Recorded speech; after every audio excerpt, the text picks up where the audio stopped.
Hello and welcome to CBA's News in Brief, broadcasting to you from Hargeisa. My name is Yunis Dekow.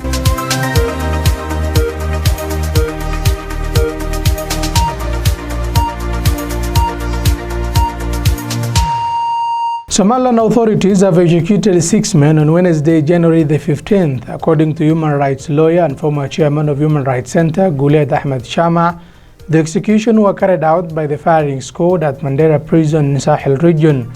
2 of the executed members were related to terror charges and allegedly members of the Somali militant group Al-Shabaab.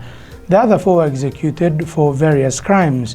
Somaliland enjoys a relative peace since declaring secession from the Somali Republic and is safe from Al-Shabaab activities, but the region executed first Al-Shabaab members in 2016. Incidents of homicides and clan skirmishes rarely happen in the country, and the convicted killers of this incident face death penalties, or sometimes clans agree on compensations worth of camels. The Somaliland government has announced that it did not find legal grounds to disband the controversial Electoral Commission. In a press statement from the Ministry of Information, the government said after legal consultations, it came to conclusion that there are no constitutional legal basis to disband the incumbent electoral commissioners. The statement adds the President nor Parliament have the authority to dismiss a duly instituted electoral commission without lawful justification. In a meeting on Monday, the government claims that it proposed that all relevant stakeholders to pursue a joint effort towards convincing the current commissioners to voluntarily resign from their positions.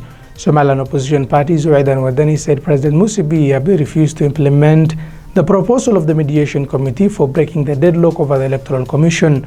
These proposals of the mediation committee were the latest effort to break the deadlock over the electoral commission, which precipitated an electoral impasse and legitimacy crisis in the country. On 16th December, the committee issued their proposal calling for the dismissal of the controversial commission and restating its predecessor, which wasn't much less controversial.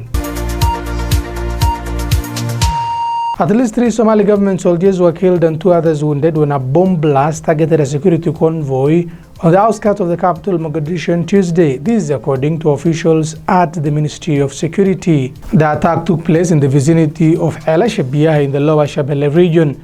Abdi Mohamud, a police official in Mogadishu, told news agencies over the phone that the attack was a roadside bomb blast targeting security forces guarding Turkish nationals working at a road construction linking Mogadishu and the town of Afgoye in Lower Shabelle.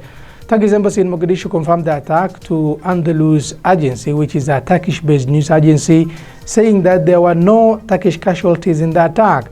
Al-Shabaab, the Somali-based militant group, claimed responsibility for the attack via its own radio station and website affiliate to the network, saying that it targeted Turkish officials. On December 28, at least 85 people, including 2 Turkish nationals, were killed and over 150 others wounded in a truck suicide attack in Mogadishu, in another attack claimed by Al-Shabaab. Turkey has strong historical ties with Somalia on the principle of win-win relations, including over 150 development aid projects carried out by the Turkish Cooperation and Coordination Agency since 2011.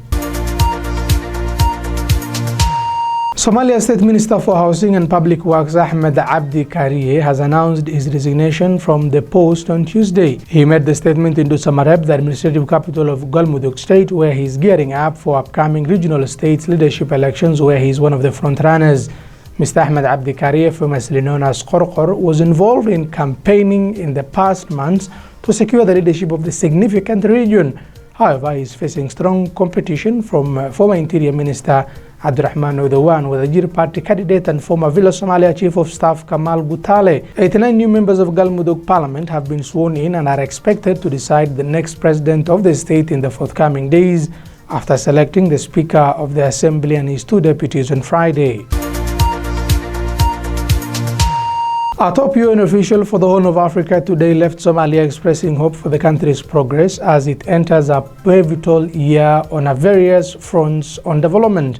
The UN Secretary General Special Envoy for the Horn of Africa, Parfait Onanga Anyanga, has spent the past 2 days in the Somali capital Mogadishu, where he met a wide range of national and international actors and discussed regional security, elections, development, humanitarian and other issues.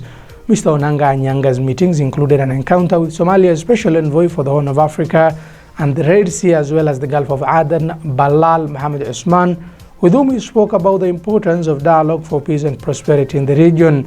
Later, Mr. Onanga Anyanga met the chairperson of Somalia's National Independent and Electoral Commission, Halima Ibrahim, and discussed some of the challenges and opportunities regarding the credibility and transparency of the country's upcoming one-person, one-vote elections. Mr. Onanga Anyanga also spoke with representatives of the Somali civil society organizations, highlighting the importance of inclusive political participation and the meaningful role that women and youth play in the process. He further encouraged them to continue collaborating with the UN, as many of the issues on which the organizations work are at the core of the work carried out by the world body.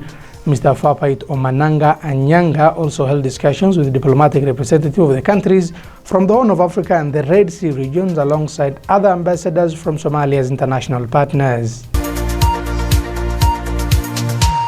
And the National Electoral Board of Ethiopia has announced the draft timetable for Ethiopia's forthcoming general elections today. The Electoral Board is currently deliberating on draft timetable with stakeholders in Addis Ababa. The board suggested the voting process take place on August 16, 2020. According to the draft schedule table by the Ethiopian Electoral Body, as registration of voters takes place from April 7th and May 7, 2020, April 21st and May 4th is the registration of candidates.